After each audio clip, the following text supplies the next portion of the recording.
Hello guys, welcome to might me show. എൻ്റെ പേര് Sanjay. I am Amal. So Amal, നമ്മൾ ലൈഫിൻ്റെ ആ, ഒരു ഒരു 1/3 ഓഫ് ദി ലൈഫ് നമ്മൾ എത്തിയിരിക്കുകയാണ് അല്ലേ. അപ്പോൾ എന്താണ് ലൈഫിനെ പറ്റി ഇപ്പൊ തോന്നുന്നത്? നമുക്ക് ഒരു ലൈഫല്ലേ, ലൈഫിനെ കുറിച്ച് ആദ്യം തോന്നുമ്പോൾ തന്നെ ഇറ്റ്സ് ഒൺലി വൺ, അതാണ് ആദ്യം തോന്നുന്നത്. അപ്പം അതിനൊത്തിരി സമയദൈർഘ്യമൊന്നുമില്ല. ആളുകൾ വിചാരിക്കുന്നത് പോലെ കണ്ണടച്ച് തുറക്കുന്ന സമയത്തിൽ തീരാവുന്ന ഒരു ലൈഫാണ് നമുക്കുള്ളത്. നമ്മളത് തിരിച്ചറിഞ്ഞ് വരുമ്പോൾ ആ ലൈഫ് തീരും എന്നാണ് തോന്നുന്നത്. പല മഹാരഥന്മാരും പറഞ്ഞ പല വാക്കുകളും നമുക്ക് നേരത്തെ തന്നെ അറിയാം. ജീവിതം ഇത്രയേ ഉള്ളൂ, ജീവിതത്തിൽ സന്തോഷിക്കേണ്ട സമയം നമ്മൾ കണ്ടെത്തണമെന്നോ സന്തോഷിക്കണമെന്നോ. പക്ഷേ എനിക്ക് തോന്നുന്നില്ല, ആളുകൾ ആരെന്ത് പറഞ്ഞാലും APJ അബ്ദുൽ കലാം ലൈഫിനെ കുറിച്ച് പറഞ്ഞിട്ടുണ്ട്. അതുപോലെ ഇന്ത്യയിലെയും ലോകത്തിലെയും ഒരുപാട് ആളുകൾ, മഹത് വ്യക്തികൾ ലൈഫിൻ്റെ ഇമ്പോർട്ടൻസ്, നമ്മളുടെ ലൈഫിൽ കൊടുക്കേണ്ട വാല്യൂസ്, ഇതിനെക്കുറിച്ചൊക്കെ സംസാരിക്കും. പക്ഷെ നമ്മൾ മനുഷ്യർ നമ്മുടെ രീതികൾക്കനുസരിച്ച് പോകുന്ന ഒരു രീതിയാണ് കാണുന്നത്. എനിക്ക് തോന്നുന്നു നമ്മൾ ഇച്ചിരി ഡിസിപ്ലിൻ എന്നൊരു വാക്കാണ് ജീവിതത്തിൽ എനിക്ക് തോന്നുന്നത് ഏറ്റവും ഇമ്പോർട്ടൻ്റ് ആയിട്ടുള്ള ഒരു കാര്യം. അമല് പറഞ്ഞ പോയിന്റ്സ് ഞാൻ യോജിക്കുന്നു. എന്താന്ന് പറഞ്ഞാൽ, ഈ ഡിസിപ്ലിൻ്റെ കാര്യം പറഞ്ഞപ്പോൾ തന്നെ ലൈഫിൽ ഒരു ചെറിയ പ്ലാനെങ്കിലും നമുക്ക് ഉണ്ടായിരിക്കണം. ഇന്ന് എന്ത് ചെയ്യണം, അല്ലെങ്കിൽ അറ്റ്ലീസ്റ്റ് നാളത്തേക്കിനുള്ള കാര്യങ്ങൾ എന്താണ് നമുക്ക് വേണ്ടി എന്നുള്ളത് അല്ലെ. എല്ലാവരും അവരവരുടെ ഇഷ്ടങ്ങൾ നോക്കിയാൽ മതി. വേറെ ആൾക്കാരുടെ ഇഷ്ടമല്ല നോക്കിയിട്ട് ചെയ്യേണ്ടത്. അവരവരുടെ ഇഷ്ടത്തിന് തോന്നുന്ന പ്ലാൻസ് ഉണ്ടാക്കുക. ഇത് അല്ലെങ്കിൽ എന്താ, ജസ്റ്റ് നമ്മുടെ ഡെയിലി റുട്ടീൻ പോലെ കുറച്ച് കാര്യങ്ങൾ ഓടും. രാവിലെ പല്ല് തേക്കുക, കുളിക്കുക, ബാത്റൂമിൽ പോവുക, പിന്നെ ഫുഡ് കഴിക്കുക, അത് കഴിഞ്ഞ് ജോലിയാണ് ജോലി, അല്ലെങ്കിൽ പഠിത്തമാണ് പഠിത്തം, അത് കഴിഞ്ഞ് തിരിച്ച് വീട്ടിൽ വരിക, പിന്നെയും കഴിക്കുക, ചായ കുടിക്കുക, TV കാണുക, മൊബൈൽ യൂസ് ചെയ്യുക, പിന്നെയും കിടന്നുറങ്ങുക. ഇത് തന്നെയാണ് പരിപാടി അല്ലെ. ഇപ്പൊ അത് വീക്കിലി 6 days ഉണ്ട്. ആ ഒരു ദിവസമെങ്കിലും, അറ്റ്ലീസ്റ്റ് ഒരു സൺഡേ എങ്കിലും ഒരു ചെറിയ പ്ലാൻ വെച്ച് സ്റ്റാർട്ട് ചെയ്യുവാണെങ്കിൽ നെക്സ്റ്റ് സൺഡേ എന്താണ് എന്റെ പ്ലാൻ എന്നുള്ള ഒരു ചെറിയൊരു ഐഡിയ എങ്കിലും നമ്മുടെ ഉള്ളിലുണ്ടാവും. ആക്ച്വലി പല ആൾക്കാരും പറഞ്ഞും കേട്ടിട്ടുള്ള കാര്യമാണ്, സക്സസ് എന്ന് പറഞ്ഞ സാധനമൊന്നും ഇല്ല ലൈഫിൽ. അതായത് നമ്മുടെ സക്സസ് 10ാം ക്ലാസ്സിൽ പഠിച്ചുകൊണ്ടിരുന്നപ്പോൾ SLC പരീക്ഷയ്ക്ക് മാർക്ക് ഫുൾ A+ മേടിക്കുന്നതായിരുന്നു. ചിലർക്ക് കിട്ടിയിട്ടുണ്ടായിരിക്കും, ചിലർക്ക് കിട്ടിയിട്ടില്ലായിരിക്കും. അപ്പം അത് കിട്ടിയിട്ടുള്ളവർ ഫുൾ A+ മേടിച്ചപ്പോൾ അവരുടെ സക്സസ് കഴിഞ്ഞു. നെക്സ്റ്റ് സ്ഥലത്തേക്ക് വന്നപ്പോൾ +2 വന്നപ്പോൾ അതിലും പാടാണ് പഠിക്കാൻ. അത് കഴിയുമ്പോൾ ഡിഗ്രി ലെവലിൽ വരുമ്പോൾ അതിലും പാടാണ് പഠിക്കാൻ. അപ്പം ഇത് ഓരോ ബെഞ്ച് മാർക്കും നമ്മുടെ സക്സസ് ആയിട്ട് നമ്മൾ കണക്കാക്കിയിരുന്നു. പക്ഷേ ജീവിതത്തിലേക്ക് ശരിക്കും ഇറങ്ങിക്കഴിഞ്ഞപ്പം, സമ്പാദിക്കാൻ തുടങ്ങിയപ്പം 10ാം ക്ലാസ്സിലെ മാർക്ക് കൊണ്ടുപോയി ഒരു ജോലി കിട്ടിക്കാണും. പക്ഷേ നമുക്കിഷ്ടപ്പെട്ട ജോലി ആയിരിക്കുകയില്ല കിട്ടിയത്. അപ്പോൾ അത് സക്സസ് അല്ലേ എന്ന് ചോദിച്ചു കഴിഞ്ഞാൽ, അത് ഫെയിലിയർ ആണോ എന്ന് ചോദിച്ചു കഴിഞ്ഞാൽ അറിയത്തില്ല. കറക്റ്റായിട്ടുള്ള രീതിയിലായിരിക്കില്ല നമ്മൾ പോയത്. അതുകൊണ്ടാണ് ഈ നമ്മൾ സക്സസിൻ്റെ പുറകെ പോകുന്നതിന് പകരം, ഇപ്പം സഞ്ജയ് പറഞ്ഞ ആ കാര്യം, അതായത് നമ്മൾ ചെയ്യാനുള്ള കാര്യങ്ങൾ നമ്മൾ ചെയ്ത് വെക്കുക. അപ്പം സക്സസ് നമ്മളെ തേടി വരും. അതായത് സക്സസ് എന്ന് പറഞ്ഞാൽ that is not permanent, it is temporary. അത് വരും. അതിനുശേഷം നമുക്കൊരു ഫെയിലിയർ ഉണ്ടാകും. ശരിക്കും മനുഷ്യൻ്റെ ജീവിതത്തിൽ ഫെയിലിയറുകൾ ഉണ്ടാകണം. അങ്ങനെയാണെങ്കിലേ സക്സസ് മനുഷ്യന് മാനേജ് ചെയ്യാൻ പറ്റത്തുള്ളൂ. സക്സസ് മാത്രം ഉണ്ടാകുന്ന ഒരാളിനെ സംബന്ധിച്ച് ഫെയിലിയർ അയാൾക്ക് മാനേജ് ചെയ്യാൻ പറ്റില്ല. അപ്പം ജീവിതം എന്ന് പറയുന്നത് ഇങ്ങനെ ഒരു കയറ്റയിറക്കമായിട്ടുള്ളൊരു സംഗതിയാണ്. അതുകൊണ്ട് ഒരേ ലെവലിൽ സന്തോഷം മാത്രം കിട്ടുന്ന ഒരു കൂട്ടം ആളുകൾ, സങ്കടം മാത്രമുള്ള ഒരു കൂട്ടം ആളുകൾ, സക്സസ് മാത്രമുള്ള ഒരു കൂട്ടം ആളുകൾ, അങ്ങനത്തെ ഒന്നുമല്ല. ജീവിതത്തിൽ ഒരു സന്തുലിതാവസ്ഥയാണ് മൊത്തം. ഇപ്പോൾ ഒരു ക്രിക്കറ്റ് കളി പോലെയാണ്. ബാറ്റിങ്ങും ബോളിങ്ങും ഫീൽഡിങ്ങും ക്യാച്ചും എല്ലാം ഒരുപോലെ ചെയ്ത് കഴിഞ്ഞാൽ ജയിക്കാൻ പറ്റും. അത് ചിലപ്പോൾ എല്ലാം ഒരുപോലെ ചെയ്യാൻ പറ്റില്ല വരും. പക്ഷെ തോൽവി എന്ന് പറയുന്നത് ഒരിക്കലും, അത് ചിലപ്പോൾ തോറ്റു പോകും, അടുത്ത പ്രാവശ്യം ജയിക്കുമായിരിക്കും. ഇതാണ് ശരിക്കും ജീവിതം എന്ന് പറയുന്നത്. റൈറ്റ്. ആൾക്കാർ അതും വേറൊരു രീതിയിലാണ് കാണുന്നത്. എന്ന് വെച്ചാൽ, ഇപ്പോൾ നമ്മളെല്ലാം പ്ലാൻ ചെയ്ത് എല്ലാം ചെയ്യുവാണ്, അതിനെയാണ് സക്സസ് എന്ന് കാണുന്നതും ഉണ്ട് ആൾക്കാർ. അപ്പോൾ ഇതിനകത്ത് സക്സസ് അല്ല നമ്മൾ ശരിക്കും ഇവിടെ അച്ചീവ് ചെയ്യാൻ ട്രൈ ചെയ്യുന്നത്. നമ്മുടെ ഒരു സെൽഫ് ഡെവലപ്മെന്റ് ആണ് ഇതിലൂടെ. നമ്മൾ പ്ലാൻ ചെയ്തിരിക്കുന്ന കാര്യങ്ങൾ നമ്മുടെ ഒരു സെൽഫ് ഡെവലപ്മെന്റിന് വേണ്ടി മാത്രമാണ് നമ്മൾ ഉദ്ദേശിക്കുന്നത് അല്ലെ? അപ്പൊ നമുക്ക് ഒരു രീതിയിലുള്ള ഒരു വിഷമം ഉണ്ടാകത്തില്ല. നമ്മൾ ആ പ്ലാൻ കംപ്ലീറ്റ് ചെയ്താലും ഇല്ലേലും എന്താ പറയുക, നമ്മളത് കംപ്ലീറ്റ് ചെയ്തോ ഇല്ലയോ എന്നുള്ളത് മാത്രം നോക്കിയാൽ മതി. ഞാൻ ഒരു ട്രൈ ചെയ്തിട്ടുണ്ടോ, അത് സക്സീഡ് ആകാൻ വേണ്ടിയിട്ട്. അത് സക്സീഡ് ആയില്ലേലും അത് എന്തുകൊണ്ടായില്ലെന്നുള്ള ഒരു റീവർക്കാണ് ചെയ്ത് നമ്മൾ അതിനെ കണ്ടിന്യൂ ചെയ്യിക്കേണ്ടത്. അപ്പൊ നമ്മുടെ ഈ പ്രോസസ്സ് എപ്പോഴും നമ്മൾ കണ്ടിന്യൂ ചെയ്യണം എന്നുള്ള ഒരു പോയിന്റ് ആണ് എൻ്റെ സൈഡിൽ നിന്നുള്ളത്. ഇതെല്ലാം പ്രാക്ടീസിങ്, അതായത് ജീവിതത്തിലെ എല്ലാ കാര്യങ്ങളും പ്രാക്ടീസിങ്. പ്രാക്ടീസിങ് എന്ന് വെച്ച് കഴിഞ്ഞാൽ ഇൻ ദ സെൻസ് നമ്മുടെ പേരൻസ് ആണ് നമ്മളെ പ്രാക്ടീസ് ചെയ്യിപ്പിക്കുന്ന എല്ലാ കാര്യങ്ങളും. അതിനെ ചുറ്റിപ്പറ്റി ആയിരിക്കും പിന്നീട് നമ്മുടെ ഓരോ ചിന്തകളും കാര്യങ്ങളും ഒക്കെ. ഇപ്പം പ്രാക്ടീസിങ് എന്ന് പറഞ്ഞു കഴിഞ്ഞാൽ എന്താ, ഇപ്പം ഇന്ത്യയിൽ കേരളത്തിൽ ഈ ജാതി ചിന്ത അല്ലെങ്കിൽ എന്താ പറയുക, ആ കൂട്ടർ ഈ കൂട്ടർ അതുപോലത്തെ ഒരുപാട് കാര്യങ്ങളുണ്ട്. അതായത് വർണ്ണ വിവേചനം, കറുത്തയാൾ വെളുത്തയാൾ, കറുത്തവനെ നീഗ്രോ എന്ന് വിളിക്കുമ്പോൾ വെളുത്തയാളെ സായിപ്പ് എന്ന് വിളിച്ച് കളിയാക്കും. അപ്പം സായിപ്പെന്ന് മലയാളികൾ വിളിക്കുന്നതാണ്. വിവേചനത്തിലൂടെയൊക്കെ ആണ് നമ്മൾ വളർന്നു വന്നത്. ഇതിൻ്റെയൊക്കെ ബേസ് എന്ന് പറഞ്ഞു കഴിഞ്ഞാൽ നമ്മളെ വീട്ടിൽ നിന്ന് തുടങ്ങുന്നതാണ്. അപ്പോൾ സ്ത്രീകൾക്ക്, അതായത് പെൺകുട്ടികൾക്ക് ഒരു നിയമം, ആൺകുട്ടികൾക്ക് ഒരു നിയമം, ഇതൊക്കെ ഇന്ന് ലോകം ചർച്ച ചെയ്തുകൊണ്ടിരിക്കുന്ന കാര്യമാണ്. എന്നാൽ പോലും ജീവിതത്തിൽ നമ്മൾ എന്തിൻ്റെയൊക്കെയോ പുറകെ പോയിട്ട് ആവശ്യമുള്ള കാര്യങ്ങളൊന്നും സത്യം പറഞ്ഞാൽ ചെയ്യുന്നില്ല. ഒന്ന് പുറത്ത് പോയി ഒന്ന് റിലാക്സ് ആകാം എന്ന് വിചാരിച്ചാൽ അപ്പുറത്തുള്ള ചേട്ടനോ അപ്പുറത്തുള്ള ചേച്ചിയോ അല്ലെങ്കിൽ മറ്റുള്ളവർ എന്ത് വിചാരിക്കും എന്ന് വിചാരിക്കുന്ന ഒരു നല്ലൊരു സമൂഹം ആൾക്കാർ ഇപ്പോഴും ഉണ്ട്. എൻ്റെ മകൻ ഒരു പെൺകുട്ടിയെ പ്രണയിക്കുന്നു, അപ്പം ആ പെൺകുട്ടി മറ്റൊരു ജാതിയിൽപ്പെട്ടതാണ്. ആ പെൺകുട്ടി എൻ്റെ മകനെ കൊണ്ട് കല്യാണം കഴിപ്പിച്ചാൽ മറ്റുള്ളവരെന്ത് വിചാരിക്കും, എൻ്റെ സ്റ്റാറ്റസ് എന്താകും എന്ന് നഷ്ടപ്പെടുന്നത് അയാളുടെ ലൈഫാണ്.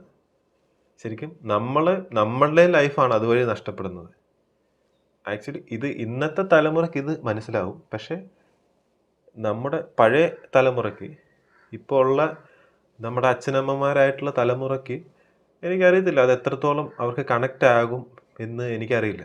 ഒരുപാട് എന്താ പറയുക, ഇതുപോലത്തെ മരണങ്ങളും ആത്മഹത്യകളും ഒക്കെ കാണുന്നു. ഭർത്ത് വീട്ടിൽ യുവതികൾ ആത്മഹത്യ ചെയ്യുന്നതൊക്കെ.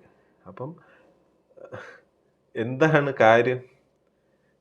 ഒരാളെ ഇപ്പം പ്രണയിച്ചിട്ടുണ്ടെങ്കിൽ അയാൾക്ക് ജോലി ഉണ്ടാകും, നല്ല ശമ്പളം ഉണ്ടാകും, പക്ഷെ അത് നമ്മുടെ കൂട്ടരല്ലല്ലോ എന്നുള്ള ഒരു ഇത് വരുമ്പം ഓരോരുത്തരുടെ ജീവിതം, അതായത് ചുരുക്കി പറഞ്ഞാൽ ഇത്രയേ ഉള്ളൂ, മറ്റൊരാളുടെ ജീവിതത്തിൽ അച്ഛനാണേലും അമ്മയാണേലും ഭാര്യയാണേലും ഭർത്താവാണെങ്കിലും ആവശ്യമില്ലാതെ അനാവശ്യമായി കൈകടത്തി അവരുടെ ജീവിതവും കൂടെ കളയുന്ന ഒരു സിസ്റ്റം നമുക്ക് നിലവിലുണ്ട്. ഈ സിസ്റ്റം ഇങ്ങനെ ആക്കാൻ വേണ്ടി, അതായത് ഗുരു എന്ന് പറയുന്ന സിനിമയ്ക്കകത്ത് മോഹൻലാൽ ആ പഴത്തിൻ്റെ ഉള്ളിലുള്ള ഇത് കഴിക്കുമ്പോഴാണ് മോഹൻലാലിന് കാഴ്ച തിരിച്ചു കിട്ടുന്നത്. പക്ഷെ ആ പഴം കഴിക്കാനാണ് അവിടെയുള്ള ജനങ്ങളെ മൊത്തം ശീലിപ്പിച്ചിരിക്കുന്നത്. അപ്പം പഴം കഴിച്ച് അന്ധരായ ജനങ്ങളാണ് എന്ന് പറയുന്നത് പോലെ നമ്മളെ പ്രാക്ടീസ് ചെയ്യിപ്പിച്ചിരിക്കുന്നത് എന്താ, പെണ്ണുങ്ങളാണെങ്കിൽ വീടിൻ്റെ പുറത്തിറങ്ങരുത്, ആണുങ്ങളാണ് തോന്നിവാസം കാണിച്ച് നടക്കുന്നു എന്നുള്ള രീതിയിൽ ആയി സമൂഹം. എന്ന് വെച്ചാൽ അതൊരു ആൺകുട്ടിയല്ലേ, അവൻ എന്തും ചെയ്യാമല്ലോ, ഇതൊരു പെൺകുട്ടിയല്ലേ, ഇവക്ക് അങ്ങനെ ചെയ്യാൻ പാടില്ലല്ലോ എന്നുള്ള സമൂഹത്തിൽ നിന്നും അത് വേർതിരിഞ്ഞ് ആണുങ്ങൾക്ക് എന്തും ചെയ്യാം എന്നുള്ള ഒരു രീതിയായി. അപ്പം അതായത് ലോകത്തിൽ ഏറ്റവും കോമഡി എന്ന് പറഞ്ഞു കഴിഞ്ഞാൽ, ഒരു പെൺകുട്ടി പീഡിപ്പിക്കപ്പെട്ട് കഴിഞ്ഞാൽ അത് രാത്രി പുറത്തിറങ്ങിയത് കൊണ്ടല്ലേ എന്ന് പറയുമ്പോൾ ആരാ പീഡിപ്പിച്ചത്? അതൊരാണ്, അവന് രാത്രി പുറത്തിറങ്ങാം എന്ന് പറഞ്ഞാൽ. അപ്പം എന്നാൽ ഒരു കാര്യം, പെണ്ണുങ്ങൾ പുറത്ത് പോകണ്ട, ആണുങ്ങൾ പുറത്തിറങ്ങുന്നുണ്ടേ അതുകൊണ്ട് നിങ്ങൾ പുറത്ത് പോകണ്ടെന്ന് പറയാം. എന്തൊരു ആക്ച്വലി ഒന്ന് ആലോചിച്ച് നോക്കിയ, ജീവിതത്തിൽ അവനവൻ്റെ കാര്യം അവനവൻ നോക്കി നടന്ന എന്താ പ്രശ്നം? ഒരു പ്രശ്നവുമില്ല. അല്ലെങ്കിൽ ഇപ്പോഴത്തെ ചില കോടതിയിലൊക്കെ വരുന്ന ചില കേസുകളൊക്കെ കണ്ടിട്ടില്ലേ? ഒരു പ്രമുഖ നടി എന്താ അശ്ലീല സിനിമകളിൽ അഭിനയിച്ചെന്നും പറഞ്ഞിട്ട്, എന്ത് അശ്ലീലമാണ്? സെൻസർ ബോർഡ് സെൻസർ ചെയ്യാതെ ഒരു സിനിമയും നമ്മുടെ ഇവിടെ ഇറങ്ങുന്നില്ല. അന്നൊന്നും ഇല്ലാത്തൊരു അശ്ലീലം ഇന്ന് ഏതോ ആളുകൾ ഫേമസ് ആകാൻ വേണ്ടി ചുമ്മാ മറ്റുള്ളവരുടെ ജീവിതത്തിലേക്ക് കൈ കടത്തുവാണ്. ഈ കൈ കടത്തലില്ലെങ്കിൽ തന്നെ ജീവിതം സുഖകരമാണ്, അവനവൻ്റെ കാര്യം അവനവൻ നോക്കിക്കഴിഞ്ഞാൽ. നമ്മൾ ചെറുപ്പത്തിൽ ഫ്രണ്ട്സും ഒക്കെ ആയിട്ട് എവിടെയെങ്കിലുമൊക്കെ കറങ്ങാൻ പോകുന്നതും അല്ലെങ്കിൽ ഫ്രണ്ട്സിൻ്റെ കൂടെ ഗെയിംസ് കളിക്കാൻ പോകുന്നതും സ്കൂളിൽ നമ്മൾ ഓരോ ആക്ടിവിറ്റീസ് ചെയ്തുകൊണ്ടിരുന്നൊക്കെ ഒരു ടൈം ഉണ്ടായിരുന്നല്ലേ. അതുപോലെ തന്നെ നമ്മൾ ഡിഗ്രി അവിടം വരെയാണ് ശരിക്കും നമ്മുടെ ഒരു എന്താ ലൈഫിൽ എവിടെയെങ്കിലുമൊക്കെ ട്രാവൽ ചെയ്യുന്നതും. ട്രാവൽ ചെയ്യുന്ന കോളേജിലോട്ടാണ് പോകുന്നത്, പക്ഷെ ഒരു ട്രാവലിംഗ് നടക്കുന്നുണ്ട് അവിടെ, വീടിന്റെ വെളിയിൽ ഇറങ്ങുന്നുണ്ടായിരുന്നു. അപ്പൊ നമ്മുടെ ഈ ഒരു ലൈഫിൽ ശരിക്കും പറഞ്ഞാൽ ഈ ഇപ്പോഴത്തെ ഒരു ടൈമിൽ പറയുന്നത് കോവിഡിനൊക്കെ ശേഷം എന്ന് പറയുന്നത് നമ്മൾ ഫുൾ ടൈം വീടിന്റെ അകത്ത് തന്നെയാണ്. നമ്മൾ വെളിയിൽ ഇറങ്ങുന്ന എന്തേലും ഒന്ന് സാധനം മേടിച്ചിട്ട് തിരിച്ചു വരാമെന്നല്ലാതെ ഒരു ഒരു 90% ഇപ്പൊ വീട്ടിൽ തന്നെയാണ് ഇരിക്കുന്നത്, വെളിയിൽ ഇറങ്ങാനേ ശ്രമിക്കുന്നില്ല. എന്ന് പറഞ്ഞാൽ ഇപ്പൊ കണക്ടിവിറ്റി എല്ലാം കൂടി എല്ലാവരുമായിട്ട് കണക്ട് ചെയ്ത് സംസാരിക്കാനുള്ള ഓപ്ഷനുമായി. പോയി കാര്യങ്ങൾ പറയേണ്ട ആവശ്യമില്ല, എല്ലാം ഫോണിലൂടെ നടക്കുന്നുണ്ട്. ഈ ഒരു ടൈമിൽ അറ്റ്ലീസ്റ്റ് സ്റ്റാർട്ട് പോലെ വെളി ഇറങ്ങാനെങ്കിലും ട്രൈ ചെയ്യേണ്ട ഒരു ടൈം ആയി കഴിഞ്ഞു നമ്മുടെ എല്ലാവരും. നമ്മുടെ ഈ ലൈഫിന്റെ ഒരു സർക്കിളിൽ നിന്ന് ഇറങ്ങി വരാൻ ഒരു ഒരു ഒരു ചാൻസ് കൊടുക്കുന്ന ഒരു പരിപാടിയാണത്. ശരിക്കും ആൾക്കാരൊക്കെ എന്താ ഓരോ കാര്യം കഴിയും തോറും ആൾക്കാർക്ക് മാറ്റങ്ങൾ സംഭവിക്കുന്നുണ്ടെങ്കിലും ആളുകൾ അതേപടി തിരിച്ചു വരിക. ഇപ്പം എന്താ ഞാൻ പറഞ്ഞതെന്ന് കൃത്യമായിട്ട് പറഞ്ഞുതരാം.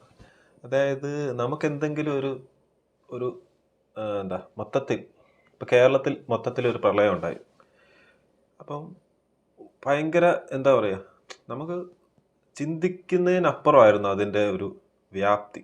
അപ്പം വെള്ളം മുങ്ങിപ്പോകാത്ത അന്ന് വെള്ളത്തിൽ മുങ്ങിപ്പോകാത്ത വീടുകളുണ്ടെങ്കിൽ ഏറ്റവും നല്ല കാര്യം എന്ന് വെച്ച് കഴിഞ്ഞാൽ ഒരു 45-50% മേളിൽ എനിക്ക് തോന്നുന്നു 50% മേളിലൊക്കെ വീടുകളെല്ലാം വെള്ളത്തിലായി പോയായിരുന്നു.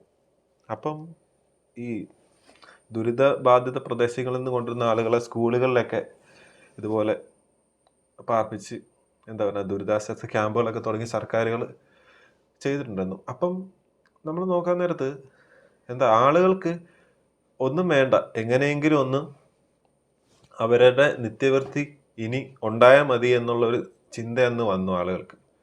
അപ്പം ഞാൻ മനസ്സിൽ നിന്ന് പറയുവാണ്, 2018 കാലഘട്ടത്തിലായിരുന്നു പ്രളയം ഉണ്ടായത്. അപ്പോൾ ഞാൻ ഓർത്തു ആളുകൾ ഇനി ഇനി എന്തൊരു ലോകമായിരിക്കും, എല്ലാ ആളുകളുടെയും ചിന്ത കണ്ടോ മാറിയില്ലേ. എല്ലാ ആൾക്കാരും മറ്റുള്ളവരെ അക്സെപ്റ്റ് ചെയ്യാൻ തുടങ്ങി. എൻ്റെ വീട് ഇത്രയേ ഉള്ളൂ, നിങ്ങളുടെ വീട് വലുതായിരുന്നു, എൻ്റെ വീട് ചെറുതായിരുന്നു, ചെറിയവൻ്റെ വീടും വലിയവൻ്റെ വീടും ഒക്കെ പ്രളയത്തിൽ ഒലിച്ചു പോയി. അപ്പം ഞാൻ ഓർത്തു എല്ലാ ആൾക്കാരും തമ്മിൽ എന്താ പറയുക ആ കമ്മ്യൂണിക്കേഷൻ ആ ഒരു കാര്യങ്ങൾ ഉണ്ടായി. അപ്പം ഞാൻ ഓർത്തു ഇനി സൂപ്പറായിരിക്കും. അത് കഴിഞ്ഞ പ്രളയം കഴിഞ്ഞില്ലേ, അത് കഴിഞ്ഞ് പിന്നെ ആൾക്കാർ പഴയപടിയായി. ചിലരെ വീടൊക്കെ മെയിൻ്റനൻസ് ചെയ്തു, ചിലർ പുതിയ ലോൺ എടുത്തൊക്കെ പുതിയ വീടുകൾ വെച്ചു. ഇപ്പം ഈ മൈൻഡ് സെറ്റ് എന്താണെന്ന് വെച്ച് കഴിഞ്ഞാൽ നമ്മുടെ കയ്യിൽ കാശുണ്ടോ ഇല്ലയോ എന്നുള്ളതല്ല, അത് ലോൺ എടുത്തിട്ടുള്ള കാശാണെങ്കിലും നമ്മൾ മറ്റുള്ളവരുടെ മുമ്പിൽ കാണിക്കാൻ വേണ്ടി എന്തൊക്കെയോ ചെയ്യുന്ന അതാണ് ഞാൻ പറഞ്ഞത്. ഈ ജീവിതത്തിൽ എന്തുമാത്രം കാര്യങ്ങൾ നല്ലതായിട്ട് അല്ലെങ്കിൽ നമുക്ക് ഇഷ്ടപ്പെട്ട ഒരുപാട് കാര്യങ്ങൾ ചെയ്യാൻ പറ്റും. പക്ഷേ നമ്മളൊരു വണ്ടി മേടിക്കുന്നത് മറ്റൊരാൾ ഒരു വണ്ടി മേടിച്ചെന്ന് അറിയുമ്പം കുറച്ച് ഞാൻ എല്ലാവരുടെയും കാര്യമല്ല പറഞ്ഞു, കുറേ ആളുകൾ അങ്ങനെയാണ്. അപ്പം ഇതൊക്കെ ആക്ച്വലി നമുക്ക് ജീവിതത്തെ ഒരുപാട് പഠിക്കാനുണ്ട്. അതായത് ഒരിക്കലും തീരാത്തൊരു ടെക്സ്റ്റ് ബുക്കാണ് ജീവിതം എന്നാണ്. പക്ഷെ നമ്മൾ ആ ടെക്സ്റ്റ് ബുക്ക് തുറന്നു നോക്കുന്നത് മാത്രമല്ല, വലിച്ചു കീറി കളയുക ചെയ്യുന്നത് ശരിക്കും. ഇപ്പൊ ഞാൻ നേരത്തെ പറഞ്ഞ പോലെ വീട്ടിന്റെ വെളി ഇറങ്ങുന്ന കാര്യം പറഞ്ഞല്ലോ. അപ്പൊ അതുകൊണ്ടുണ്ടാകുന്ന കുറെ ബെനിഫിറ്റ്സ് ഉണ്ട്. ലൈക്ക് നിങ്ങൾക്ക് ചെറിയ ചെറിയ മെമ്മറീസ് നമുക്ക് ക്രിയേറ്റ് ചെയ്യാൻ പറ്റും. നമ്മള് ഇപ്പൊ ജസ്റ്റ് എവിടെയെങ്കിലും കറങ്ങാൻ പോകുമ്പോഴോ അല്ലെങ്കിൽ ഫ്രണ്ട്സിനെ മീറ്റ് ചെയ്യുമ്പോഴോ അവിടുന്ന് എന്തെങ്കിലുമൊക്കെ ഒരു മെമ്മറി ആയിരിക്കും നമുക്ക് ക്രിയേറ്റ് ആവുന്നത്. ഇത് നിങ്ങൾ ഇപ്പം എല്ലാരും വീട്ടിൽ തന്നെ ഇരുന്ന് അവിടെ തന്നെ ആ സർക്കിളിൽ തന്നെ കറങ്ങുമ്പോൾ നമുക്ക് ശരിക്കും പറഞ്ഞ ആ ഒരു റുട്ടീൻ തന്നെ ആയി മാറുകയാണ്. അപ്പൊ ഡെയിലി ഒരു സെയിം റുട്ടീനിൽ പോകുമ്പോൾ നമ്മുടെ മെമ്മറീസും ലിമിറ്റഡ് ആയി മാറുകയാണ് എപ്പോഴും. നമ്മൾ വേറെ പ്രത്യേകിച്ച് ഒന്നും ചെയ്യുന്നില്ല. ചിലപ്പോൾ ഒരു ബർത്ത്ഡേ ആഘോഷിക്കുമായിരിക്കും, അല്ലെ എന്തെങ്കിലും ഓണോ വിഷു വരും എന്നല്ലാതെ ആ ആഘോഷങ്ങളോ അല്ലാതെ നമ്മൾ വേറെ ഒന്നും ഒരു സൈഡായിട്ട് ചെയ്യുന്നില്ല, അല്ലെ? അപ്പൊ അതുകൊണ്ട് എന്താന്ന് പറഞ്ഞാൽ നമ്മുടെ മെമ്മറീസ് അവിടെ കൊണ്ട് ഒതുങ്ങുവാണ് ചെയ്യുന്നത്. ശരിക്കും നമ്മുടെ ലൈഫിൽ ആകെ കിട്ടിയിരിക്കുന്ന കുറച്ച് ടൈം എനിക്ക് ഓർമ്മയുള്ളത് വെച്ച് അച്ഛന്മാരുടെ കൂട്ടുകാരാണ് എപ്പോഴും അപ്പുറത്തും എന്ന് വെച്ചാൽ എപ്പോഴും കാണാനും അല്ലെങ്കിൽ അവരുമൊക്കെ ആയിട്ട് കമ്പനി അടിച്ച് അമ്മമാരുടെ കൂട്ടുകാരൊന്നും ശരിക്കും ഇതുവരെ കണ്ടിട്ടില്ല, അവരുമായിട്ട് സംസാരിക്കുന്ന പോലും കണ്ടിട്ടില്ല. എന്ന് പറഞ്ഞാൽ ഇവരൊക്കെ കണക്ഷൻസ് ഒക്കെ വിട്ടുപോയി ടോട്ടലി ഒരു ഐസൊലേറ്റഡ് ആയിട്ടുള്ള ലൈഫാണ് ഇപ്പൊ ജീവിക്കുന്നത് ശരിക്കും.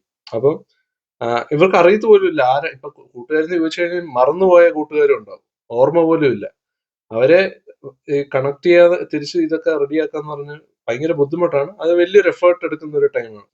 നമ്മുടെ ശീലങ്ങൾ നമ്മൾ അങ്ങനെ ആക്കുവാണെങ്കിൽ നമ്മുടെ എല്ലാ കാര്യത്തിലും നമുക്ക് ഒന്നുകൂടെ എന്താ പറയുന്നത് റീസ്റ്റാർട്ട് ചെയ്യാനുള്ള ഒരു ഓപ്ഷൻസ് കിട്ടും. ഇതിപ്പോ 2025ആണല്ലോ.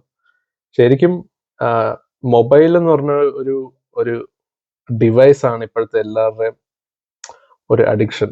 അത് എല്ലാവരുടെ അഡിക്ഷനായി എന്ന് വെച്ചാൽ ഇപ്പൊ നമ്മുടെ പാരൻസ് പോലും ഇപ്പൊ ഫോൺ യൂസ് ചെയ്ത് അതിൻ്റെ അകത്തുള്ള എങ്ങനെയാണ് ഷെയർ ചെയ്യുന്നതും എങ്ങനെയാണ് വീഡിയോസ് കാണുന്നതെന്നും എന്തൊക്കെ ഇടാമെന്നും എല്ലാം പഠിച്ചിട്ടുണ്ട് ഇപ്പൊ. അപ്പോൾ അവരും അഡിക്റ്റ് ആയിട്ടുണ്ട്. ഇപ്പൊ നമ്മളെ എപ്പോഴും പറഞ്ഞുകൊണ്ടിരുന്ന വീട്ടുകാരും ഇപ്പം ഫോൺ യൂസ് ചെയ്തുകൊണ്ടാണ് ഇരിക്കുന്നത്. രാത്രി ഉറങ്ങുന്നതിന് മുമ്പ് വരും അത് കണ്ട് സ്റ്റേറ്റസ് ഒക്കെ ഇട്ട് സ്റ്റേറ്റസ് കണ്ടാലേ അവർക്ക് ഉറക്കം വരത്തുള്ളൂ. രാവിലെ ഒരു ഗുഡ് മോർണിംഗ് മെസ്സേജും ഇതൊക്കെയാണ് ഇപ്പൊ അവരുടെ ഒരു റുട്ടീനായി മാറിയിരിക്കുന്നത്. അപ്പൊ അവർക്കത് ചെയ്തോ, അത് കംപ്ലീറ്റ് ആയല്ലോ. ഇത് നമ്മൾ രാവിലെ കഴിച്ച പോലെയാണ് രാവിലെ ഒരു ഗുഡ് മോർണിംഗ്. അപ്പം അത് അവിടെ കംപ്ലീറ്റ് ആയി ആ ദിവസം. അപ്പൊ എന്താ ഈ ഫോണിൽ നിന്ന് ഇറങ്ങുന്നില്ല എന്നുള്ളത് ആരും ഇപ്പൊ മനസ്സിലാക്കുന്നില്ല. നമ്മുടെ ഫോണിൻ്റെ അകത്തെ phone duration Facebook, WhatsApp, Instagram അല്ല ഉദ്ദേശിക്കുന്നത്. ഫോണിന്റെ ഡ്യൂറേഷൻ, ഫോൺ എത്ര നേരം യൂസ് ചെയ്യുന്നതും കൂടെ മാറ്റർ ചെയ്യും. നമ്മള് അതിൻ്റെ അകത്ത് ഇപ്പൊ 5 മണിക്കൂറാണ് ഫോൺ യൂസ് ചെയ്തതെങ്കിൽ അതിൻ്റെ അകത്ത് 2 മണിക്കൂർ ഫോൺ വിളിച്ച് കാണുമായിരിക്കും, അല്ലെങ്കിൽ 2 മണിക്കൂർ ഫേസ്ബുക്ക്, പിന്നെ 1 മണിക്കൂർ ഇൻസ്റ്റാഗ്രാം, അങ്ങനെ. അപ്പൊ ഇത് ഈ ലിമിറ്റ് ഇല്ലാതെ നമ്മൾ എല്ലാം ചെയ്യുമ്പോഴാണ് നമ്മുടെ ടൈം ഇല്ലെന്ന് നമുക്ക് തോന്നുന്നത്. ശരിക്കും ഇതിൻ്റെ അകത്ത് നമ്മൾ അഡിക്റ്റ് ആയതുകൊണ്ട് നമ്മൾ മിനിറ്റുകൾ പോകുന്ന പോലും അറിയുന്നില്ല. നമ്മൾ മണിക്കൂറാണ് അവിടെ പോകുന്നത്, മിനിറ്റുകൾ മാറി മണിക്കൂറായി. ഫോൺ അഡിക്ഷൻ കുറയ്ക്കുക എന്നുള്ളത് നമ്മൾ ഓപ്ഷൻസ് ഒക്കെ ഉണ്ട്. ഓപ്ഷൻസ് കുറെ കാര്യങ്ങൾ ചെയ്യാന്ന് ഈസി ആയിട്ട് പറയുകയാണെങ്കിൽ നമ്മൾ ആദ്യം ആപ്സിന് അറ്റ്ലീസ്റ്റ് ലിമിറ്റ്സ് വെക്കുക. ലിമിറ്റ് വെക്കുക എന്ന് പറയുന്നത് ഫോണിൻ്റെ അകത്തുള്ള ലിമിറ്റ് 15 മിനിറ്റ് അല്ല അരമണിക്കൂർ എന്ന് വെച്ച് കഴിഞ്ഞാൽ ആ ലിമിറ്റ് കഴിഞ്ഞു പോകരുത്. അപ്പം എൻ്റെ അത് ഇനി ആ ഓപ്ഷൻസ് കിട്ടും, ആഡ് ചെയ്യാനുള്ള ഓപ്ഷൻ കിട്ടും. പക്ഷെ ആഡ് ചെയ്യുമ്പോഴും നമ്മൾ അവിടെ പാസ്വേഡ് സെറ്റ് ചെയ്ത് വെക്കുവാണെങ്കിൽ നമുക്ക് ഈ കാര്യത്തിൽ അറ്റ്ലീസ്റ്റ് ഇറങ്ങുക. അപ്പൊ പാസ്വേഡ് എന്ന് പറയുമ്പോൾ നമുക്കറിയാവുന്ന പാസ്വേഡാ, വേണമെങ്കിൽ പാസ്വേഡ് മാറ്റിയിട്ട് പിന്നെയും എക്സ്റ്റെൻഡ് ചെയ്യാം അല്ലേ. പക്ഷെ അതിനൊരു വഴിയുണ്ട്. നമ്മൾ പാസ്വേഡ് വേറൊരാളെ കൊണ്ട് വേണം സെറ്റ് ചെയ്യിപ്പിക്കാൻ. നമ്മൾ പാസ്വേഡ് അല്ല സെറ്റ് ചെയ്യേണ്ടത്. വേറൊരാൾ പാസ്വേഡ് സെറ്റ് ചെയ്യുമ്പോൾ ആ ഫോണിന്റെ ആ ആപ്പ് യൂസ് ചെയ്യുന്നത് ആ ലിമിറ്റ് കുറയും. നമ്മൾ അങ്ങനെ ഒരാഴ്ച ഒന്ന് ചെയ്ത് നോക്കിക്കഴിഞ്ഞാൽ തന്നെ മനസ്സിലാവും നമ്മുടെ ലൈഫിൽ എന്തോരം സമയമാണ് നമ്മൾ വെറുതെ കളഞ്ഞിട്ടുള്ളതെന്ന്. വെളിയിൽ ഇറങ്ങുന്നില്ല. വെളിയിൽ ഇറങ്ങാൻ ഒരു അവസരം നമ്മൾ തന്നെ ഉണ്ടാക്കി കൊടുക്കുകയാണ്. നമ്മുടെ മൈൻഡിനോട് നമ്മൾ പറയുകയാണ് ഇതിൻ്റെ അകത്തുനിന്ന് എങ്ങനെ നമുക്ക് ഇറങ്ങി വന്നിട്ട് ആക്ച്വലി കുറച്ച് നമുക്ക് നമ്മുടെ ഫ്രീ ആയിട്ടുള്ള ഒരു ലൈഫ്, നമുക്ക് വെളിയിലെ കാറ്റും നമുക്ക് വെളിയിലെ കാര്യങ്ങളൊക്കെ കാണാനൊക്കെ നമുക്ക് അവിടെ ഒരു സ്റ്റാർട്ട് കിട്ടും അതിനു വേണ്ടി. ആക്ച്വലി ഇപ്പം നമ്മൾ ജീവിക്കുന്നത് ഒരു ഡിജിറ്റൽ വേൾഡിലാണ്. എനിക്ക് തോന്നിയിട്ടുള്ള ഒരു തമാശയുണ്ട്. നമ്മൾ ഡിജിറ്റൽ വേൾഡിൽ ജീവിക്കുന്നുണ്ട്, പക്ഷേ നമ്മളുടെ മനസ്സ് ഇൻസ്റ്റഗ്രാമിലും ഫേസ്ബുക്കിലും വാട്സപ്പിലും ഒക്കെ ഈ ഫോണിൽ മാത്രം ഒതുങ്ങി നിൽക്കുന്ന ആ ഒരു ഡിജിറ്റൽ വേൾഡ് മാത്രം സത്യം പറഞ്ഞേ ഉള്ളൂ.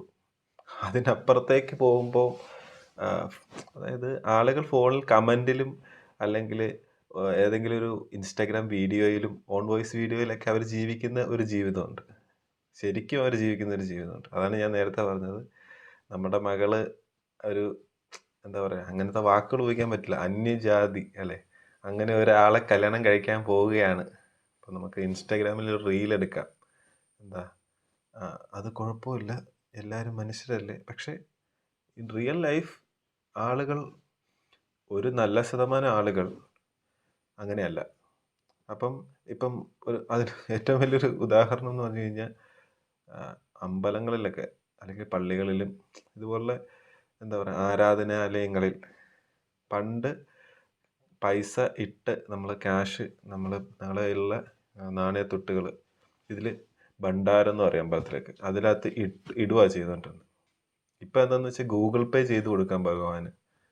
എന്ന് വെച്ച് കഴിഞ്ഞാൽ ടെക്നോളജി വളർന്നത് നമ്മൾ യൂസ് ചെയ്തത് എങ്ങനെയാ ക്യാഷ് അമ്പലത്തിൽ മേടിക്കാം എന്നുള്ളത് ടെക്നോളജി ആയതാണ്. അല്ലാതെ ബാക്കി രീതികളിലെ കാര്യങ്ങളൊക്കെ പഴയതുപോലെ തന്നെയാണ്. ശരിക്കും പറഞ്ഞ ലൈഫ് ഈസ് ബ്യൂട്ടിഫുൾ. ശരിക്കും ഒരു ബ്യൂട്ടിഫുൾ ആയിട്ടുള്ള ലൈഫാണ് നമുക്ക് കിട്ടിയേക്കുന്നത്. അതിന് എപ്പോൾ വരെയാണത് കിട്ടിയേക്കുന്നത്? മറ്റൊരാൾ എന്നെക്കുറിച്ച് മോശമായിട്ടായിരിക്കും വിചാരിക്കുന്നത് എന്നുള്ള എൻ്റെ തോന്നൽ, അല്ലെങ്കിൽ അയാൾ എന്ത് വിചാരിക്കും ഞാൻ ഇത് ചെയ്താലോ എന്നുള്ള എൻ്റെ തോന്നൽ, എനിക്ക് തോന്നുന്നത് വരെ ലൈഫ് ബ്യൂട്ടിഫുള്ളാണ്. എൻ്റെ എന്താ പറയുക, എൻ്റെ മകൾ പ്രേമിക്കുന്ന ആ പുരുഷൻ അവനൊരു താഴ്ന്ന ജാതിക്കാരനാണെന്ന് എനിക്ക് തോന്നുന്ന വരെ ലൈഫ് ബ്യൂട്ടിഫുള്ളാണ്. അത് എൻ്റെ ലൈഫും അവരുടെ ലൈഫും ബ്യൂട്ടിഫുള്ളാണ്. അതുപോലെ തന്നെ കറുത്തതും വെളുത്തതും ആയിട്ടുള്ള ആളുകളെ എന്നൊക്കെ പറഞ്ഞ ആളുകളെ തരംതിരിക്കുന്നത് വരെ ലൈഫ് ബ്യൂട്ടിഫുള്ളാണ്. എൻ്റെ ഈ കാശുണ്ട്, അവർ പാവപ്പെട്ടവരാണ്, അവരുടെ ഈ കാശില്ല, അവരൊക്കെ ഇങ്ങനെയാണ്, അവർക്ക് വാല്യൂ കുറച്ച് മതി, കൊടുത്താൽ മതി എന്ന് തീരുമാനിക്കുന്നത് വരെ ലൈഫ് ബ്യൂട്ടിഫുള്ളാണ്. ഇതുപോലെ ഒരുപാട് കാര്യങ്ങളിൽ നമ്മൾ അനാവശ്യമായിട്ടുള്ള നമ്മുടെ ചിന്തകൾ, നമ്മുടെ തോട്ട്സ്, നമ്മളെ പഠിപ്പിച്ച രീതികൾ നമ്മളത് ബ്രേക്ക് ചെയ്യുന്നിടത്തോളം ഇന്നത്തെ തലമുറയെ ഓർത്ത് ആക്ച്വലി എല്ലാവർക്കും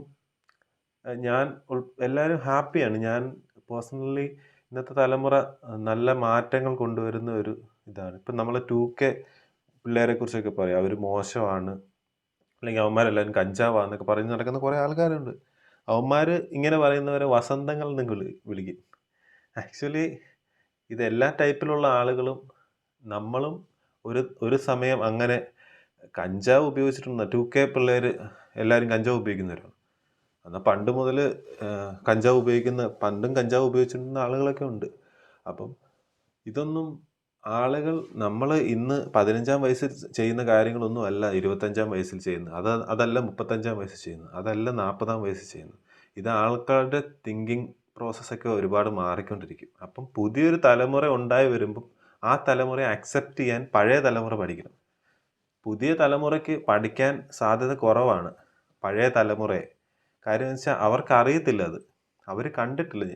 പണ്ട് ഇപ്പം അച്ഛൻ പറയുവാണ് മകനോട്, എടാ ഞാനൊക്കെ പണ്ട് എങ്ങനെയാണ് സ്കൂളിൽ പൊയ്ക്കൊണ്ടിരുന്ന അറിയോ, ഇത്ര കിലോമീറ്റർ നടന്നാ പൊയ്ക്കൊണ്ടിരുന്നെന്ന് പറഞ്ഞാൽ അങ്ങനെ പറയേണ്ട ആവശ്യം, അങ്ങനെ പറയരുത് ഒരു കുട്ടിയോട്. കാര്യം അവരത് കണ്ടിട്ടില്ല. അതായത് ഇന്ന് ആ ലോകം വളർന്നു, അപ്പം ഞാൻ അന്ന് അങ്ങനെ ചെയ്ത് അതുകൊണ്ട് നീയും ഇതുപോലെയൊക്കെ ചെയ്യാവുള്ളൂ എന്ന് പറഞ്ഞ് അതിനൊരു ബേസിക് ആയിട്ടുള്ള ഒരു ഇതുപോലും അതിനില്ല. അങ്ങനെ ജീവിതം എപ്പോഴും മുന്നോട്ടേ പോകത്തുള്ളൂ. നമ്മുടെ കൊച്ചുമക്കൾ ഇപ്പം പല സ്ഥലങ്ങളിലും കണ്ടില്ല, കൊച്ചുമക്കൾ അപ്പൂപ്പനോ അമ്മൂമ്മയോ ഇപ്പം മൈൻഡ് ചെയ്യാത്തൊരു ലോകത്തിലാണ് ഇപ്പം നമ്മൾ നിൽക്കുന്നത്. പണ്ടൊക്കെ ഓർക്കുന്നുണ്ട്, നമ്മൾ 90s ആയിട്ടുള്ള പിള്ളേർ നമുക്ക് ഏറ്റവും സ്വീറ്റ് ആയിട്ടുള്ള മെമ്മറീസ് തരുന്നത് നമ്മുടെ അപ്പൂപ്പനും അമ്മൂമ്മയൊക്കെ ആയിരുന്നു. ഇപ്പം എന്ന് പറഞ്ഞു കഴിഞ്ഞാൽ ഈ പറയുന്ന പാർട്ടീസ് അപ്പൂപ്പനോ അമ്മൂമ്മയോ ഒന്നും പിള്ളേരെ കാണുന്നില്ല, കൊച്ചുമക്കളെ കാണുന്നില്ല. അപ്പം ഇത് അവരുടെ അച്ഛനും അമ്മയും അവരെ ടീച്ച് ചെയ്യാത്തതുകൊണ്ടാണ് ഹൗ ടു ബിഹേവ്, എങ്ങനെ അവരുമായിട്ട് ബിഹേവ് ചെയ്യണമെന്ന്. പക്ഷെ ഇത് നല്ലൊരു പേരൻറ്റിങ്, നല്ലൊരു നമ്മുടെ എന്താ പറയുക, നമ്മുടെ ഈ സ്കൂളിംഗ് ഒക്കെ പൊളിച്ചെഴുതേണ്ട സമയം കഴിഞ്ഞു, അതിക്രമിച്ചു. ഇത് സ്കൂളിംഗ് എന്ന് പറഞ്ഞു കഴിഞ്ഞാൽ പണ്ട് പുരാതന കാലത്ത്, ഞാൻ നേരത്തെ പറഞ്ഞ പോലെ പുരാതന കാലത്ത് ഉണ്ടായിരുന്ന അതേ സ്ട്രക്ചർ വെച്ച് ഇപ്പം പഠിച്ച് മാറ്റങ്ങൾ ഉണ്ടാകുമെന്ന് വിശ്വസിക്കുന്നു. അത് അങ്ങനെ പഠിച്ചു വരുന്നത് കൊണ്ടാണ് ഇപ്പോഴും ഈ രീതികളെല്ലാം നമ്മൾ ഫോളോ ചെയ്യുന്നത്. നമ്മൾ ഡിജിറ്റൽ യുഗത്തിലേക്ക് പോകുമ്പോൾ നമ്മളുടെ മൈൻഡും ഡിജിറ്റൽ യുഗത്തിലേക്ക് പോകണം. അല്ലാതെ നമ്മൾ പണ്ടത്തെ യുഗത്തിൽ നമ്മൾ 80-കളിലും 60-കളിലും ഒക്കെ കിടന്നിട്ട് ഇപ്പോഴത്തെ ഫോണിൽ മാത്രം നോക്കി കമൻ്റ് ഇടാതെ നമ്മൾ എന്ന് ചിന്തിക്കാൻ തുടങ്ങുന്നു, അന്നായിരിക്കും നമ്മുടെ ലൈഫിൻ്റെ എന്താ പറയുക ഒരു ടേണിംഗ് പോയിന്റ്. നമ്മുടെ ലൈഫ് അപ്പോഴാണ് സ്റ്റാർട്ട് ചെയ്യുള്ളൂ. ഇപ്പോൾ നമ്മൾ ലൈഫ് ഒന്നേ ഉള്ളെന്ന് പറഞ്ഞല്ലോ. അപ്പം ആ ലൈഫ് ഒന്നേ ഉണ്ടെങ്കിൽ അതിൻ്റെ ഡയറക്ടർ, സ്ക്രീൻ റൈറ്റർ, അതിൻ്റെ പ്രൊഡ്യൂസർ എല്ലാം നമ്മൾ തന്നെയാണ്. അപ്പോൾ നമ്മൾ നമ്മുടെ ലൈഫ് എങ്ങനെ ആവണമെന്ന് അറ്റ്ലീസ്റ്റ് നമുക്കൊരു പ്ലാൻ നമ്മൾ റെഡിയാക്കുകയാണെങ്കിൽ നമ്മുടെ ആ പ്ലാനിനനുസരിച്ച് നമ്മുടെ ലൈഫ് കൊണ്ടുപോകാൻ അറ്റ്ലീസ്റ്റ് ട്രൈ ചെയ്യാൻ പറ്റും. ലൈഫ് എങ്ങനെ ആവുമെന്ന് നമുക്ക് പ്രഡിക്റ്റബിൾ അല്ല, പക്ഷെ അറ്റ്ലീസ്റ്റ് നമുക്ക് അതിൻ്റെ ഒരു ചെറിയൊരു സ്ക്രിപ്റ്റ് നമ്മുടെ ചെറിയ ചെറിയ കാര്യങ്ങളിലൊക്കെ ആയിട്ട് കൊണ്ടുപോകാന്നുള്ളതാണ്. നമ്മുടെ ഒരു ഹോബീസിന് വേണ്ടി പ്ലാൻ ചെയ്യുക, നമുക്ക് ഇഷ്ടമുള്ള കാര്യങ്ങൾ വേറെ ചെയ്യുക. ഇങ്ങനെയുള്ള കാര്യങ്ങൾ നമ്മുടെ ലൈഫിൽ ആഡപ്പ് ചെയ്ത് കഴിയുമ്പോൾ നമ്മുടെ ലൈഫിൽ ഒന്ന് തിരിഞ്ഞു നോക്കുമ്പോൾ ഞാൻ എന്തൊക്കെ ചെയ്തിട്ടുണ്ടെന്ന് അറ്റ്ലീസ്റ്റ് ഒരു ലോങ് റൈഡിന് പോവുക. ഓക്കെ, ഒരു ക്രിക്കറ്റ് കളി കാണുന്ന ഒരു സ്ഥലത്ത് ഒന്ന് അതൊരു എക്സ്പീരിയൻസ് ചെയ്യുക. അതെങ്ങനെ ഉണ്ടായിരുന്നു ആ എക്സ്പീരിയൻസ് എന്നുള്ളത്. ഇപ്പം ലൈഫിൽ ഇപ്പം ചെറുപ്പം തൊട്ടേ ഉള്ള കാര്യമാണെങ്കിൽ നമുക്ക് ഫ്രണ്ട്സുമായിട്ട് ഒരു ക്രിക്കറ്റ് മാച്ച് കളിക്കുക. അതൊക്കെയാണ് നമ്മുടെ ചെറിയ ചെറിയ കാര്യങ്ങൾ വെച്ചിട്ട് മതി. ഇതൊക്കെ നമ്മുടെ പിന്നെ ഒരു മെമ്മറീസ് ആയിട്ട് മാറുമ്പോൾ ഇതൊക്കെ ഓർത്തിരിക്കാൻ നല്ല രസമാണ്. നമ്മൾ പിന്നെ ഒരു കാലത്ത് ഇരുന്ന് പറഞ്ഞ് ചിരിക്കാനും അത് നമ്മുടെ ലൈഫിൽ ഒരു ഭാഗത്തിനായിട്ട് വരും ഇതെല്ലാം. പിന്നെ ഈ ലൈഫിന്റെ ഞാൻ പറഞ്ഞില്ലേ, ഈ ബാക്കി കാര്യങ്ങൾ എന്ന് വെച്ചാൽ നമുക്ക് കൺട്രോൾ ചെയ്യാൻ പറ്റാത്ത കാര്യങ്ങൾ പറയുന്നുണ്ട്. ഇപ്പൊ കോവിഡ് എന്ന് പറഞ്ഞ എക്സാമ്പിൾ പറഞ്ഞത്, ഈ കോവിഡ് കുറച്ച് അൺഎക്സ്പെക്ടഡ് ലൈഫിൽ ഒരു 100 വർഷത്തിൽ നടന്നൊരു സംഭവമാണിത് അല്ലെ. അത് ഒഴിച്ചു കഴിഞ്ഞാൽ ശരിക്കും പറഞ്ഞു കഴിഞ്ഞാൽ നമുക്ക് അറ്റ്ലീസ്റ്റ് നമുക്ക് കുറെ കാര്യങ്ങളിലൊക്കെ നമ്മുടെ കൺട്രോളിൽ തന്നെ ഇരിക്കുന്ന ഒരു ലൈഫ് തന്നെയാണ്. എന്ന് വെച്ചാൽ നമ്മൾ പഴയ കാലത്ത് ജീവിക്കുമല്ല. ഇപ്പം 2025 ആയതുകൊണ്ട് എല്ലാവർക്കും അവരവരുടെ ഒപ്പീനിയൻസ് ഉണ്ട്, അവരവരുടെ ലൈഫിൽ ചോയ്സസ് എടുക്കാനുള്ളതുണ്ട്. ജെൻഡറും നമ്മളിപ്പോ മാറ്ററൈസ് ചെയ്യുന്നില്ല. ആർക്ക് എന്ത് വേണമെങ്കിലും എവിടെ വേണേലും വേൾഡ് ഫുള്ള് കറങ്ങാം, എവിടെ വേണമെങ്കിലും പോവാം. അങ്ങനത്തെ ഒരു ടൈമാണ് ഇപ്പൊ അല്ലെ. അപ്പോൾ എല്ലാവർക്കും വേണ്ടി ഇതൊരു സ്റ്റാർട്ടാണ്. ആ സ്റ്റാർട്ട് ചെറിയൊരു പ്ലാൻ സ്റ്റാർട്ട് ചെയ്ത് ആ സ്റ്റാർട്ട് കൊടുക്കുക. അപ്പോൾ ലൈഫ് ചേഞ്ച് ആവുന്നത് നമ്മൾ അറിയത്ത് പോലും ഇല്ലായിരിക്കും. എന്ന് വെച്ചാൽ അതുപോലെ ഡ്രാസ്റ്റിക് ചേഞ്ചസ് ഉണ്ടാവും നമ്മുടെ ലൈഫിൽ. അപ്പോൾ ഇത് ഞാൻ പറഞ്ഞത് എല്ലാവരുടെയും സ്റ്റോറി അതാണ് ബേസ് ചെയ്യുന്നത്. നിങ്ങളുടെ ലൈഫ് സ്റ്റോറി അതാണ്. നമ്മൾ ഇങ്ങനെയുള്ള ചെറിയ ചെറിയ കാര്യങ്ങൾ ചെയ്തില്ലെങ്കിൽ അറ്റ് ലാസ്റ്റ് എന്താ ചെയ്തതെന്ന് വെച്ച് കഴിഞ്ഞാൽ ഞാൻ 40 വർഷം വർക്ക് ചെയ്തു, ഞാൻ ഇന്ന ഫുഡാണ് കഴിച്ചിട്ടുള്ളത്, രാവിലെ ഇതായിരുന്നു കഴിക്കുന്നത്, ഉച്ചയ്ക്ക് ഇതാണ് കഴിക്കുന്നത്, ജോലി കഴിഞ്ഞ് വീട്ടിൽ വന്നു കുറേ നേരം TV കണ്ടു, ഇത് തന്നെ ഇപ്പം. പിന്നെ തിരിഞ്ഞു നോക്കുമ്പോൾ എന്താ ചെയ്തതെന്ന് വെച്ചാൽ ഒന്നും ചെയ്തിട്ടില്ല. അതിനാണ് ഇങ്ങനെയുള്ള ചെറിയ ചെറിയ സ്റ്റാർട്ട്. ഒരു ട്രെയിനിൽ യാത്ര, അതും ഭയങ്കര ഡിഫറെന്റ് ആണ്. നമ്മുടെ ലൈഫിൽ കിട്ടുന്ന കുറച്ച് ചീപ്പസ്റ്റ് വേ ഓഫ് ട്രാൻസ്പോർട്ടേഷൻ ആണ് ട്രെയിന്. ഇന്ത്യ ഫുള്ള് യാത്ര ചെയ്യാൻ പറ്റും. നമ്മൾ എല്ലാം ഒരേ ദിവസം കൊണ്ട് ചെയ്യണം എന്നല്ലേ പറയുന്നത്. അറ്റ്ലീസ്റ്റ് ഒരു ഇയർലി വൺസ് ഒരു യാത്ര, അറ്റ്ലീസ്റ്റ് ഏറ്റവും കുറഞ്ഞത് ഒരു മാസത്തിൽ ഒരു പ്രാവശ്യമെങ്കിലും ഒരു വീക്കെൻഡ് ട്രിപ്പ് എന്ന് പറഞ്ഞ് ഒരു 100-150 കിലോമീറ്റർ യാത്ര ചെയ്യുക. ഇതൊക്കെയാണ് നമ്മുടെ ഒരു മെമ്മറി ക്രിയേഷന്റെ ഒരു മെത്തേഡ്സ്. നമ്മൾ ഈ വലിയ ഈ അമേരിക്ക പോകാനൊന്നും അല്ലേ പറയുന്നത്. അതിന്റെ ഒന്നും ആവശ്യമില്ല. ഈ ചെറിയ ചെറിയ ട്രിപ്സും ഇതൊക്കെ വെച്ചിട്ട് സ്റ്റാർട്ട് ചെയ്യുവാണെങ്കിൽ നമുക്ക് നമ്മുടെ സ്റ്റോറി നമുക്ക് എഴുതാൻ പറ്റും അല്ലെ. നമുക്ക് നമ്മുടെ ഈ മെമ്മറീസ് ക്രിയേറ്റ് ചെയ്യുക എന്നുള്ളതാണ് ലൈഫിലെ ഒരു എക്സിസ്റ്റൻസ്. അതേ ഉള്ളൂ. നമ്മുടെ മെമ്മറി ഇല്ലെങ്കിൽ ഒന്നുമില്ല. അവിടെ മെമ്മറീസിനാണ് നമ്മൾ വാല്യൂ കൊടുക്കുന്നത്. നമുക്കറിയാവുന്ന ആൾക്കാരിലുള്ള മെമ്മറീസും അവരുമായിട്ടുള്ള കണക്ഷൻസിന്റെ ഒരു മെമ്മറീസും ഇതൊക്കെയാണ് നമ്മുടെ ലൈഫിൽ ആകെ മാറ്റർ ചെയ്യുന്നത്. അറ്റ് ദി എൻഡ് അവിടെ പൈസ മാറ്റർ ചെയ്യാതെ വരുന്നൊരു അവസ്ഥ വരും. നമുക്ക് ലാസ്റ്റ് മൊമെന്റ് ഓഫ് ലൈഫ് വരുമ്പോഴും നമുക്ക് പൈസയല്ല, നമുക്ക് ഉണ്ടായിരുന്ന ആൾക്കാരിൽ ഉണ്ടായിരുന്ന ഒരു കണക്ഷനാണ് നമ്മൾ എപ്പോഴും ഓർക്കുന്നത്. അവരുമായിട്ടുണ്ടായിരുന്ന ബന്ധവും അവർ തമ്മിൽ നമ്മൾ ടൈം സ്പെൻഡ് ചെയ്ത എന്താ പറയുന്നത് നല്ല നല്ല നിമിഷങ്ങളൊക്കെ ആയിരിക്കും ആ ടൈമിൽ ഓർമ്മ വരുന്നത്. അപ്പം മെമ്മറീസ് ക്രിയേറ്റ് ചെയ്യാൻ ആരും മറക്കരുത്. അത് ക്രിയേറ്റ് ചെയ്യാൻ നമ്മൾ ശ്രമിക്കുന്ന ഒരു ചെറിയ പോയിന്റ് മാത്രമേ ഉള്ളൂ. ഓക്കെ ഗൈസ്, നമുക്ക് അടുത്ത വീഡിയോയിൽ കാണാം. നമ്മൾ ഇനിയും ഇങ്ങനത്തെ കുറച്ച് ടോപ്പിക്സ് ഒക്കെ ആയിട്ട് വരുന്നതായിരിക്കും. നിങ്ങൾക്ക് എന്തെങ്കിലും പറയാനുണ്ടെങ്കിൽ നിങ്ങൾ കമന്റ് ചെയ്യുക. ഇതുപോലുള്ള ഇനിയും വീഡിയോസിനായിട്ട് നിങ്ങൾ സബ്സ്ക്രൈബ് ചെയ്യുക. See you in the next video.